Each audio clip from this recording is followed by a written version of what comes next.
the gambling news nobody asked for, with our dear host Dr. Desi.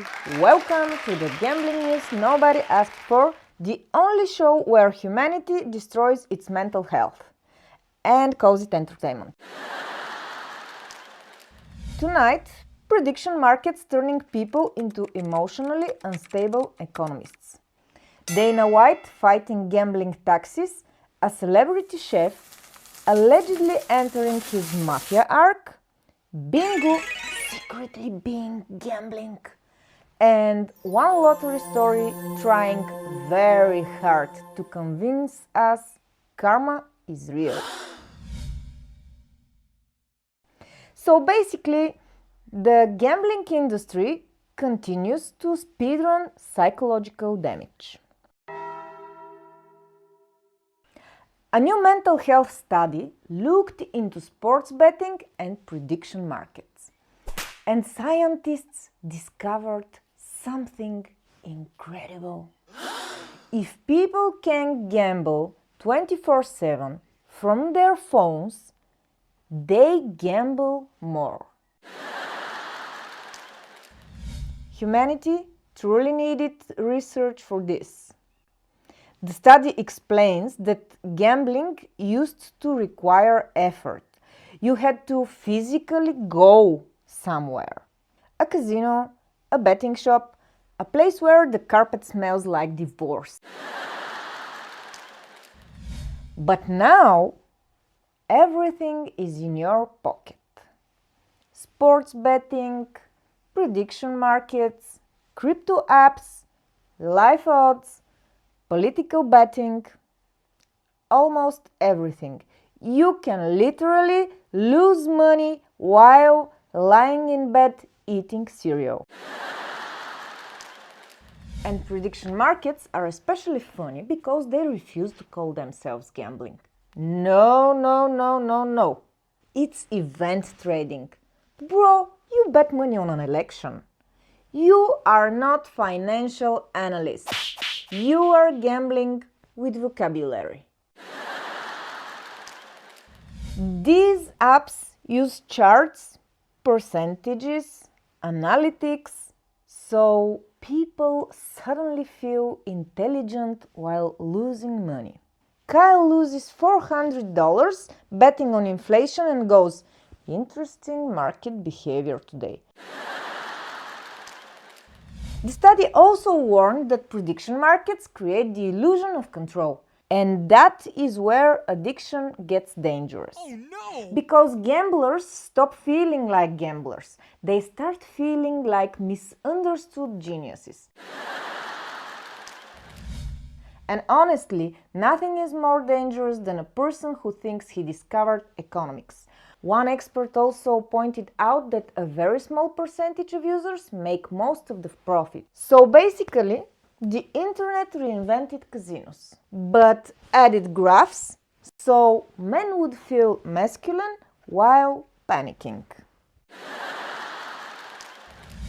And now people refresh betting apps the way normal humans check weather forecasts. Imagine explaining this to people from the 800s. Yes, we carry tiny machines in our pockets and use them to emotionally destroy ourselves over basketball statistics. So the psychologist in me says that the dangerous part is not only the gambling.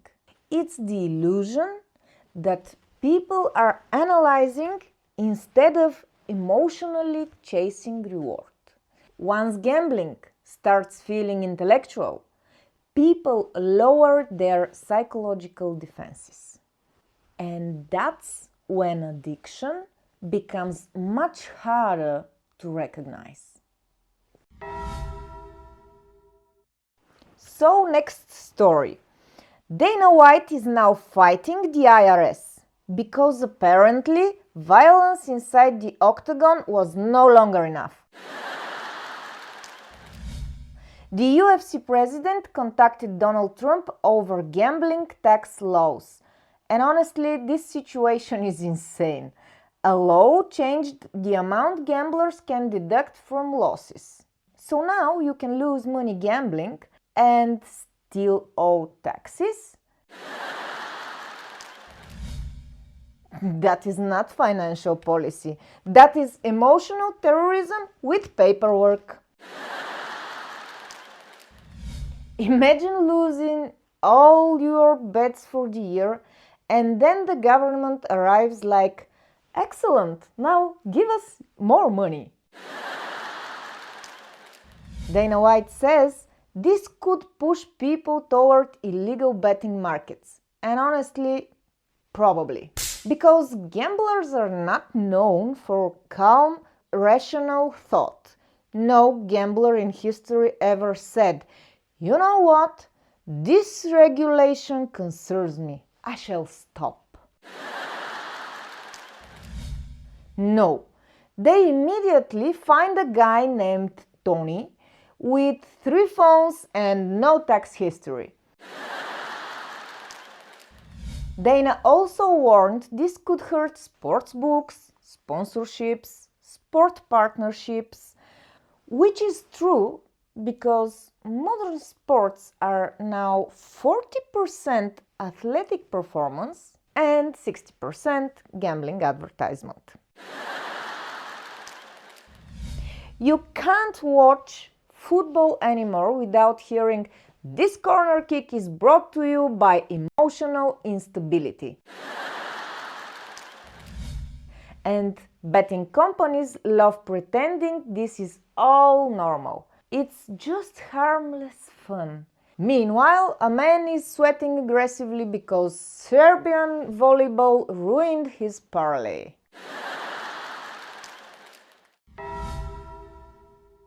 And here the psychologist in me would say, when gambling becomes part of everyday entertainment, the brain slowly stops registering risk. Repetition creates emotional numbness. And normalized addiction is always harder to notice than obvious addiction. And now, the most Italian criminal story ever created. A celebrity chef has allegedly been connected to a massive gambling and extortion operation. Finally, crime with seasoning. Federal prosecutors say 22 people were involved in a gambling network operating throughout restaurants, which honestly sounds less like organized crime and more like the plot of a Netflix series called Parmesan and Violence. The operation allegedly used betting websites, burner phones, text messages, and restaurants as fronts. So technically, someone may have ordered lasagna and illegal sports betting in the same building? The alleged leaders included a man nicknamed Jimmy the Greek. If your nickname is Jimmy the Greek, you already sound guilty. Authorities say people could gamble on credit. And this is where gambling becomes genuinely dark. Because once people gamble with borrowed money, they stop chasing excitement. They start chasing survival. And prosecutors claim debts were later collected throughout intimidation. So the customer experience basically became place bet, lose bet, fear for your safety. One suspect was social media chef Filippo Rovito, famous online for flashy cooking videos. Prosecutors say he allegedly acted as an enforcer. That career transition is insane. 1 minute, "Today we make fresh carbonara." Next minute, "Where's the money, Danielle?" He was released under electronic monitoring, but allowed to continue running his restaurant. Imagine your chef walking around with an ankle monitor. You ask, "Is the pasta homemade?" And he responds, "Legally, I cannot discuss ongoing investigations." And honestly, social media made this event funnier. Because criminals used to hide, now everybody wants a personal brand. Even organized crime has content strategy.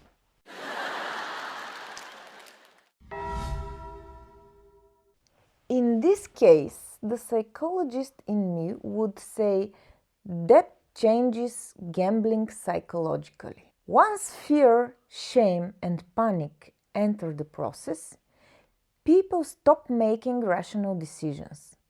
That's why credit gambling becomes extremely dangerous very quickly. Next question. Is bingo gambling? Yes, obviously. An article explains that bingo involves money, chance, prizes, and profit from other people losing. So, congratulations, Grandma! You are technically participating in gambling operations.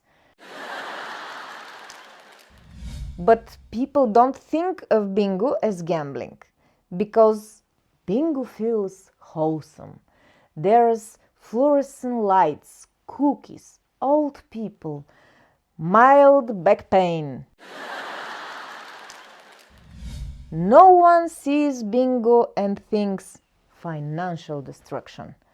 They think community center energy.